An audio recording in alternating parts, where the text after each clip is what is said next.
Naitwa Abel Sembeka, natoka Baraza la Taifa la Hifadhi na Usimamizi Mazingira na ni meneja wa kanda ya Temeke. Leo tumefurahi sana kuwa na siku ya uzinduzi wa siku ya mazingira duniani kwa manispaa ya Temeke, ambapo leo tumeshirikiana na wadau mbalimbali ambao ni manispaa ya Temeke, tunaona ICN, Forum MCC, VSO, wakandarasi na wananchi mbalimbali katika kufanya usafi katika maeneo ya soko la Anastirio pamoja na maeneo mengine.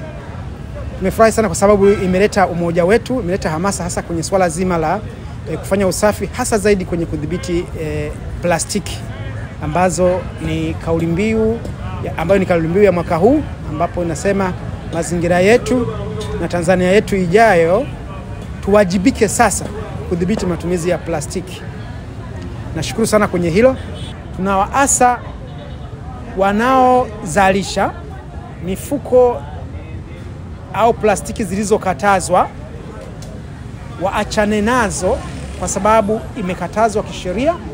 Kwa wazalishaji wa mifuko ya plastiki ambayo inatumika masokoni pamoja na magengeni maarufu kama vibebeo, ni marufuku, inakatazwa kuzalisha, na tumekuwa tukikimbizana nao kama NEMKI, hasa wenye viwanda na wale wanaoingiza nchini, kuhakikisha kwamba mifuko hii inayokatazwa haingii nchini, ili mazingira yetu yawe salama na afya za Watanzania ziwe salama.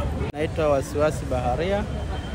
Hapa niko kama kaimu mkurugenzi wa manispaa ya Temeke. Tupo kwenye zoezi la uzinduzi wa siku ya mazingira duniani kwa manispaa ya Temeke, ambao kwa kawaida huadhimishwa tarehe 1 Juni. Hata hivyo, kwa sababu ya harakati za kukimbiza mbio za mwenge kama mkoa na manispaa, tukaona vema kusogeza mbele siku hii, ambao hapa Temeke tumeadhimisha leo tukitekeleza ile kauli mbiu ambayo inatuhamasisha kudhibiti matumizi ya plastiki, ikiwemo mifuko ya plastiki.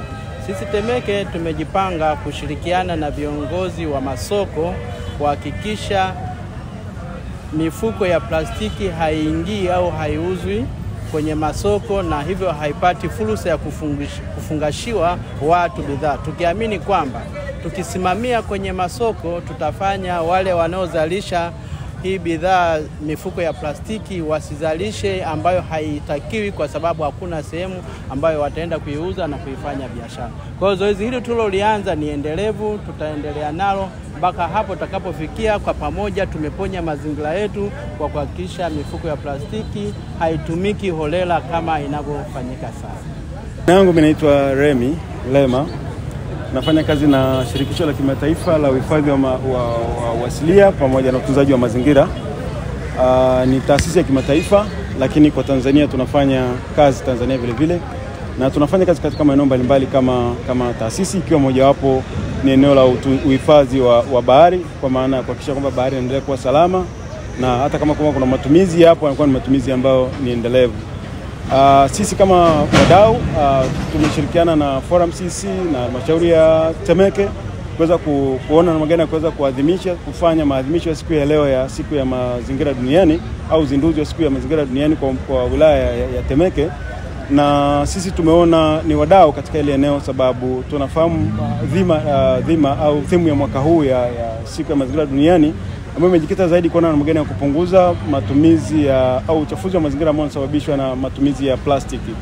Lakini sisi kama wadau kama IUCN sasa, ambao tumekuja baada ya kuona kuna hii changamoto, tunakuja na program ambayo inaitwa Pamoja Tuhifadhi Bahari Yetu, ambayo ni program ambayo imefadhiliwa na Umoja wa Ulaya, ambayo ni programu ya miaka 4 ambayo tutafanya kazi katika maeneo mbalimbali nchini, ikiwa ni mkoa wa Unguja Kaskazini, Unguja Kusini, tutafanya mkoa wa Dar es Salaam, mkoa wa Pwani, mkoa wa Lindi pamoja na mkoa wa Mtwara. Tutafanya mambo mbalimbali, lakini specifically kwenye wilaya ya Temeke tutajikita zaidi kwenye kufanya kazi na wadau wanaochakata kwa namna moja au nyingine kwenye upunguzaji wa uchafuzi wa plastiki katika mazingira yetu, au wadau wengine ambao wanakusanya zile plastiki na kuzibadilisha kwenda kwenye matumizi mengine ambayo itatengeneza ajira, lakini vile vile itapunguza uchafuzi wa mazingira.